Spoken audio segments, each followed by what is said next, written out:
सहकार प्रणाम।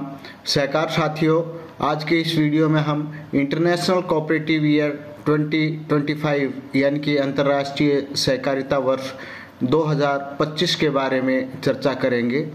साथियों, जैसा कि आप जानते हैं कि सहकारिता का अर्थ मिलजुल कर कार्य करना होता है। यह एक ऐसी व्यवस्था है जहां लोग अपने हितों को प्राप्त करने के लिए मिलकर काम करते हैं।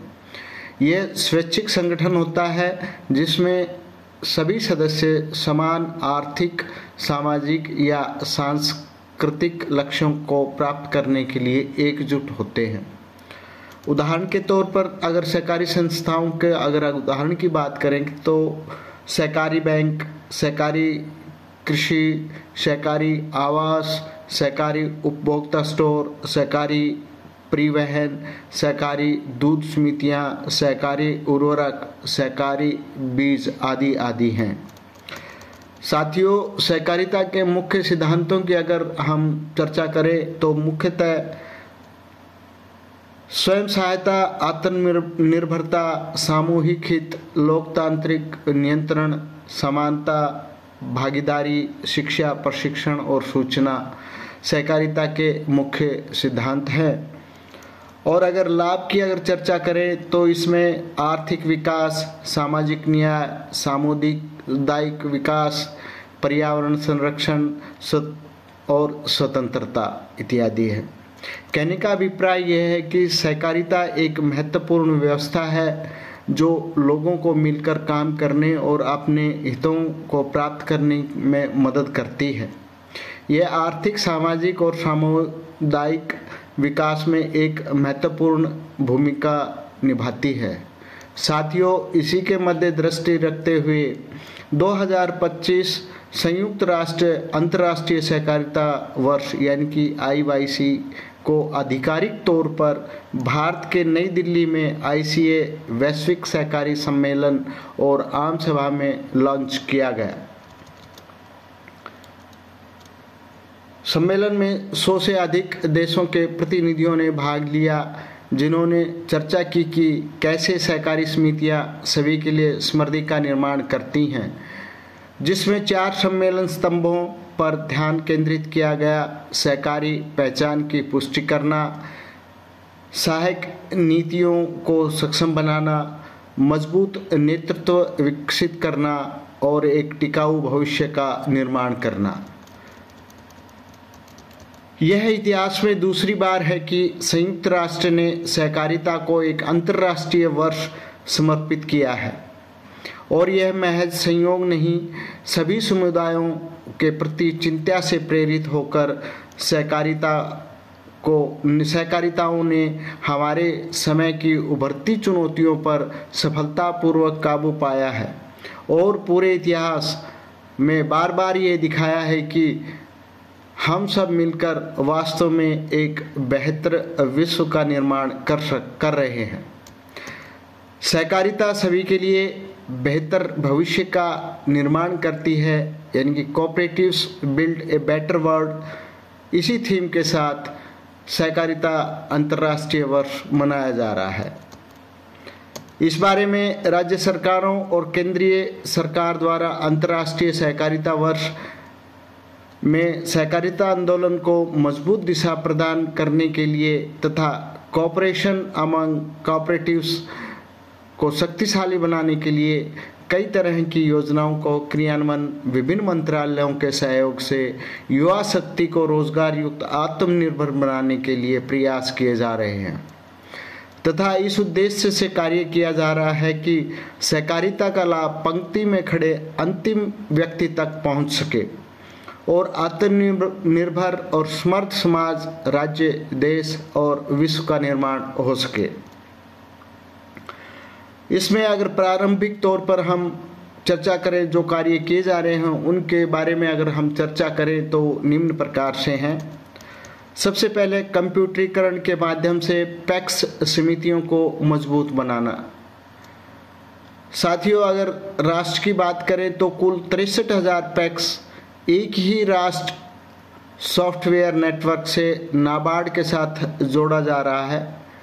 पैक्स यानी कि प्राइमरी एग्रीकल्चर कोऑपरेटिव सोसाइटीज़ को मजबूत बनाने में कंप्यूटरीकरण का एक महत्वपूर्ण भूमिका निभाता है, क्योंकि इससे सदस्यों को वित्तीय सेवाएं प्रदान करने में उनकी दक्षता, पारदर्शिता और समग्र प्रभावशीलता में वृद्धि होती है। इससे पैक्स के संचालन को आधुनिक बनाने व सेवा वितरण में सुधार करने, परिचालन लागत को कम करने और वित्तीय समावेशन को बढ़ावा देने में मदद मिलेगी। दूसरा, प्रत्येक पंचायत गांव में बहुउद्देशीय पैक्स, डेयरी, मत्स्य सहकारी समितियां, 2 लाख नई समितियों की स्थापना के बारे में विचार किया जा रहा है। साथियों, पैक्स यानी कि सहकारिता सिर्फ पैक्स या बैंक तक ही सीमित नहीं है। इसके अलावा जैसे कि हमने पहले भी बताया है कि प्रत्येक प्रकार की सहकारी समितियों का निर्माण या गठन किया जा सकता है। इसी उद्देश्य को लेकर पैक्सों को बहुउद्देशीय बनाया गया है। डेयरी और मत्स्य सहकारी समितियों को बढ़ावा दिया जा रहा है। अगले 5 वर्षों में कवर न की गई पंचायतों या गांव में कुल 2 लाख नई बहुउद्देशीय पैक्स स्थापित की जाएंगी। भारत सरकार की विभिन्न योजनाओं को प्राथमिक सहकारी समितियों के स्तर पर केंद्रीकृत किया गया है। योजना का क्रियान्वयन के लिए अंतर मंत्रालयीय समिति यानी कि IMC, इंटर मिनिस्ट्रियल कमेटी और राष्ट्रीय स्तर पर समन्वय समिति NLCC यानी कि नेशनल लेवल कोऑर्डिनेशन कमेटी का गठन किया गया है। इससे संबंधित कार्य योजना तैयार करके नाबार्ड यानी कि RBI, NDDB यानी कि national dairy development board, NFDB यानी कि नेशनल फिशरीज डेवलपमेंट बोर्ड द्वारा सहकारिता मंत्रालय को साझा की गई है। तीसरा जो बड़ा कार्य किया जा रहा है वो ये है कि खाद्य सुरक्षा सुनिश्चित करने के लिए सहकारी क्षेत्र में विश्व का सबसे बड़ा विकेंद्रीकृत अनाज भंडारण कार्यक्रम शुरू किया गया है। 31 मई 2023 को कैबिनेट द्वारा सहकारी क्षेत्र में विश्व की सबसे बड़ी खाद्य भंडारण योजना को मंजूरी दे दी गई है। सभी राज्यों, केंद्र शासित प्रदेशों में पायलट परियोजना पर सचिव सहकारिता, संयुक्त सचिव सहकारिता के स्तर पर विस्तृत चर्चा की गई है। इसके पायलट के लिए राज्य सरकार द्वारा जिले और पैक्स के नाम प्रस्तावित किया जा सकता है। चयनित पैक्स को राज्य सरकार द्वारा पायलट के कार्यान्वयन के लिए आवश्यक अनुमोदन दिया जा सकता है। चौथा जो काम किया जा रहा है इसी कड़ी में, ई सेवाओं को बेहतर पहुंच के लिए सामान्य सेवा केंद्र यानी कि कॉमन सर्विस सेंटर के रूप में पैक्स का संचालन करना। सहकारिता मंत्रालय का उद्देश्य सहकारी सेवाओं और आर्थिक व्यवहारिता को बढ़ाना है। यह ई गवर्नेंस सेवाओं को प्रभावी ढंग से वितरित करने के लिए सामान्य सेवा केंद्रों यानी कि CSC, कॉमन सर्विस सेंटर तथा प्राथमिक कृषि ऋण समितियां यानी कि पैक्स का उपयोग करने की योजना बनाई गई है। व्यापक ग्रामीण पहुंच के साथ पैक्स CSC सेवाओं के लिए नोडल पॉइंट के रूप में काम कर सकते हैं, जिससे उनकी स्थिरता को बढ़ावा मिलेगा। CSC द्वारा डिजिटल सेवा पोर्टल के माध्यम से 300 से अधिक ई सेवाएं प्रदान की जा रही हैं। पैक्स के माध्यम से CSC सेवाएं यानी कि कॉमन सर्विस सेंटर की सेवाएं प्रदान करने के लिए ministry of cooperation, ministry of electronics and information technology, NABARD यानी कि national bank for agriculture and rural development और CSC कॉमन सर्विस सेंटर के बीच समझौता ज्ञापन पर हस्ताक्षर किए गए हैं। राज्य सरकार द्वारा इस पहल के लिए नोडल अधिकारी नियुक्त किया गया है। सभी पैक्स द्वारा CSC की सेवाएं प्रदान करने के प्रयास किए जा रहे हैं। पैक्स द्वारा नए किसान संगठनों यानी कि फार्मर प्रोड्यूसर्स ऑर्गेनाइजेशंस का FPO का गठन। साथियों, कृषि एवं किसान कल्याण मंत्रालय ने सहकारी क्षेत्र में नए किसान उत्पादक संगठनों यानी कि एफपीओ का गठन के लिए राष्ट्रीय सहकारी विकास निगम यानी कि NCDC national cooperative development corporation को 1100 अतिरिक्त एफपीओ आवंटित किए हैं। राज्य सरकार द्वारा पैक्स को एफपीओ स्थापित करने के लिए प्रोत्साहित किया गया है। प्राथमिक कृषि ऋण समितियां यानी कि पैक्स समितियां द्वारा नए किसान उत्पादक संगठनों यानी कि फार्मर प्रोड्यूसर्स ऑर्गेनाइजेशन का गठन किसानों को सशक्त बनाने, उनको सामूहिक सौदेबाजी की शक्ति बढ़ाने तथा कृषि विकास और स्थिरता को बढ़ावा देने के लिए एक रणनीतिक कदम है। एफपीओ सदस्य आधारित संगठन है जो इनपुट प्रौद्योगिकी, बाजारों और वित्तीय सेवाओं तक बेहतर पहुंच की सुविधा प्रदान करके किसानों की आर्थिक और सामाजिक स्थिति को बेहतर बनाने के लिए काम करते हैं। छठा जो कार्य किया जा रहा है वो पैक्स समितियों को एलपीजी डिस्ट्रीब्यूशनशिप के लिए पात्रता प्रदान की गई है।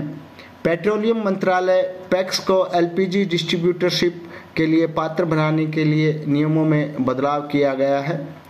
पैक्स को अपनी आर्थिक गतिविधियों को बढ़ाने के लिए एक स्रोत मिलेगा। राज्य द्वारा पैक्स को एलपीजी डिस्ट्रीब्यूटरशिप के लिए आवेदन करने के लिए प्रोत्साहित किया जा रहा है। भारत सरकार ने ग्रामीण उद्यमिता को बढ़ावा देने एवं ग्रामीण क्षेत्रों में एलपीजी पहुंच में सुधार करने के लिए एलपीजी डिस्ट्रीब्यूटरशिप में प्राथमिक कृषि ऋण समितियां यानी कि पैक्स की भागीदारी को प्रोत्साहित किया गया है।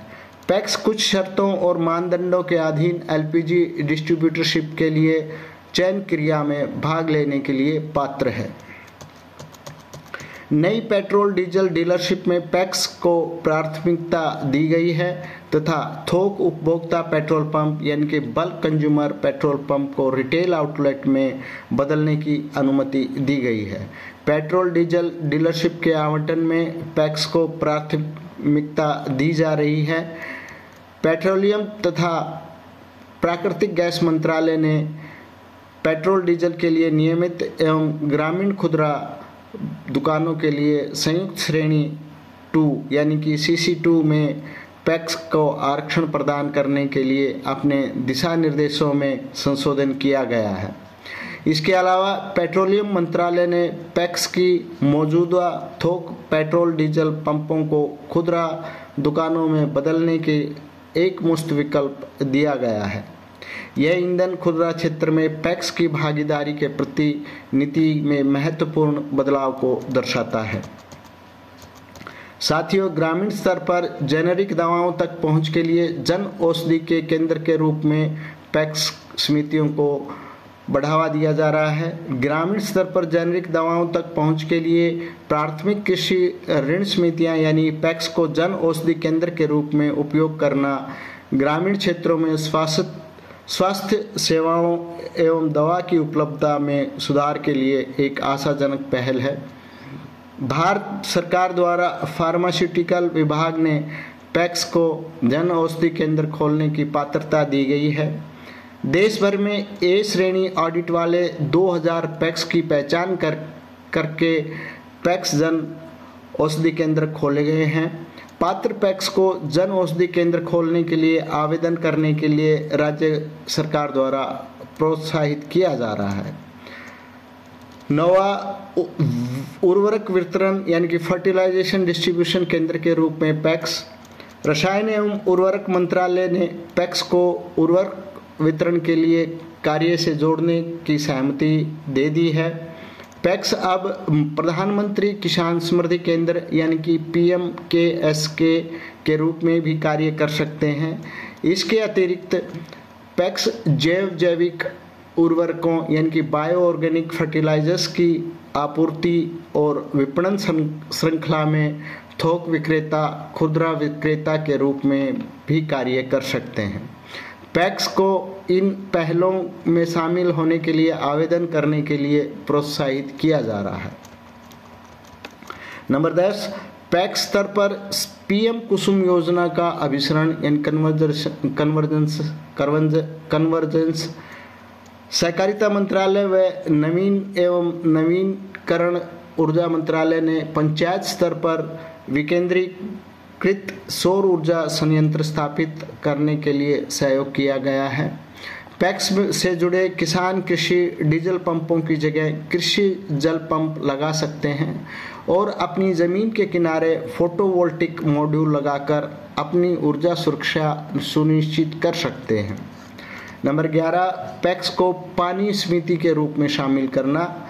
ग्रामीण क्षेत्रों में प्राथमिक कृषि सहकारी समितियां यानी कि पैक्स की व्यापक उपस्थिति का लाभ उठाने के लिए जल शक्ति मंत्रालय ने सभी राज्यों को पत्र जारी किया है, जिसमें पैक्स को पानी समिति के रूप में कार्य करने की पात्रता का प्रस्ताव दिया गया है।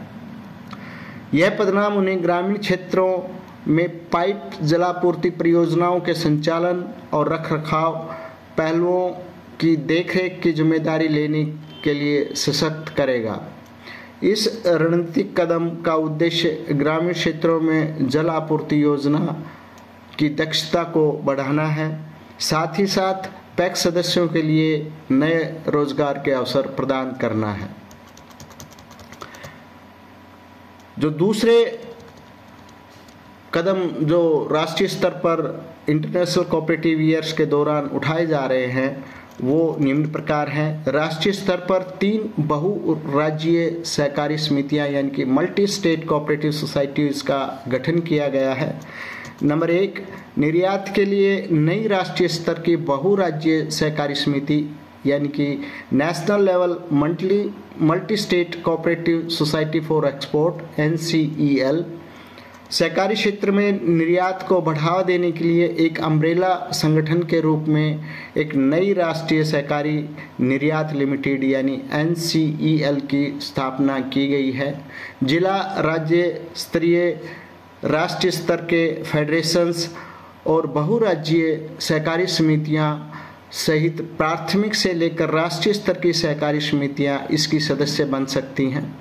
इस समिति के माध्यम से किसानों के उत्पादों के निर्यात में सुविधा होगी और किसानों को उनके उत्पादों का बेहतर मूल्य मिलेगा। इस समिति की सदस्यता के लिए COOPEXPORTS यानी कि COOPexports@gmail.com पर ईमेल भेजा जा सकता है। आज की तिथि तक लगभग 6377 पैक्स सहकारी समितियां NCEL की सदस्य बन चुकी हैं। दूसरे, प्रमाणित बीजों के लिए नई राष्ट्रीय स्तर की बहुराज्यीय सहकारी समिति एकल ब्रांड के नाम से उन्नत बीजों की खेती, उत्पादन एवं वितरण हेतु एक छत्र संगठन के रूप में नई भारतीय बीज सहकारी समिति लिमिटेड यानी कि BBSSL की स्थापना की गई है। प्रदेश की सहकारी समितियां प्राथमिक, जिला एवं राज्य स्तर इसकी सदस्यता बन सकती हैं। यह समिति किसानों को उन्नत बीजों की उपलब्धता बढ़ाएगी, फसलों की उत्पादकता को बढ़ावा देगी और किसानों की आय में वृद्धि करेगी। इस समिति की सदस्यता के लिए COOPBeej@gmail.com COOPBEEJ@gmail.com पर ईमेल भेजा जा सकता है। आज तक 14,816 पैक्स सहकारी समितियां BBSSL की सदस्य बन चुकी हैं। साथियों, जो तीसरी बहुराज्य सहकारी समिति है वो जैविक खेती के लिए नई राष्ट्रीय स्तर की बहुराज्य सहकारी समिति नेशनल कोऑपरेटिव ऑर्गेनिक्स लिमिटेड यानी NCOL की स्थापना एक व्यापक संगठन के रूप में की गई है, जो प्रमाणित एवं प्रमाणिक जैविक उत्पादों के लिए वितरण और विपणन के कार्य करेगी। जिला, राज्य, राष्ट्रीय स्तर के महासंघ यानी कि फेडरेशंस, बहुराज्य सहकारी समितियां और किसान उत्पादक संगठन यानी कि FPO सहित प्राथमिक से लेकर राष्ट्रीय स्तर की सहकारी समितियां इसके सदस्य बन सकते हैं। इससे जैविक उत्पादों का उत्पादन बढ़ेगा और किसानों का मुनाफा बढ़ेगा। इस सोसाइटी की सदस्यता के लिए COOPorganics@gmail.com यानी कि COOPorganics@gmail.com पर ईमेल भेजा जा सकता है।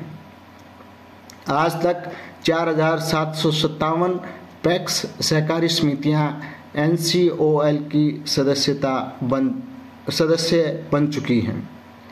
NCOL ने भारत ऑर्गेनिक्स ब्रांड के तहत 13 उत्पाद लॉन्च किए हैं, यानी कि अरहर दाल, चना दाल, मूंग दाल, धुली मूंग दाल छिलका, मूंग दाल स्प्लिट, मसूर साबुत, मसूर मलका, उड़द स्प्लिट, राजमा, चित्रा, काबुली चना, ब्राउन ग्राम और गेहूं आटा आदि शामिल है। साथियों, इन सभी चीज़ों के लिए जो कार्य किया जाना है, जहाँ से कार्य शुरू किया जाना है, वो प्रत्येक समिति की, चाहे वो प्राइमरी लेवल की हो, चाहे वो सेकेंडरी लेवल की हो, या चाहे अपेक्स लेवल की सहकारी संस्था हो, उसकी प्रबंध कमेटी द्वारा ये सब कार्य किए जाना है। जब तक कि प्रबंध कमेटी द्वारा स्वयं संज्ञान लेते हुए या रुचि लेते हुए इन संस्थाओं के सदस्यता के लिए कार्य नहीं किया जाएगा, तब तक इन सहकारी समितियों से नहीं जुड़ा जा सकेगा। और जो पैक्स समितियों की जो प्रबंध कमेटी हैं, उसमें भी स्वयं निर्णय लेते हुए पैक्स की कंप्यूटराइजेशन और वित्तीय स्थिति को मजबूत करने के लिए समिति की प्रबंध कमेटी द्वारा युद्ध स्तर पर कार्य और रुचि दिखानी होगी।